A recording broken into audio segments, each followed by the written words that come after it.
After all it's sex, right? In nature it's very common, right?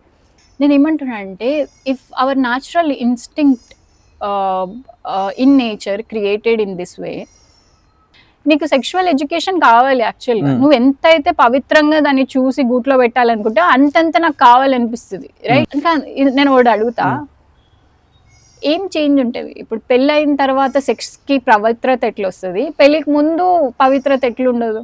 పెళ్లి చేసుకున్నాక they force to do activity.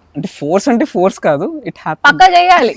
అది పెళ్ళి అయినాక అంటే పెళ్లి తర్వాత దానికి పవిత్రత ఎట్లొచ్చింది అని అడుగుతున్నా నేను. పెళ్లికి ముందు సెక్స్ చేయాలి, లివింగ్ రిలేషన్షిప్ ని ఎంకరేజ్ చేయాలి, అది నేను అడగట్లేదు. మాట్లాడే దాంట్లో కూడా నేను ఏమంటున్నా అంటే, మాట్లాడేటప్పుడు కూడా సెక్స్ అనేది ఒక ట్యాబు, నువ్వు ఆ వర్డ్ తీయకూడదు. అమ్మాయి అయితే అసలు తీయకూడదు బై, నిజం చెప్పాలి అని అంటే.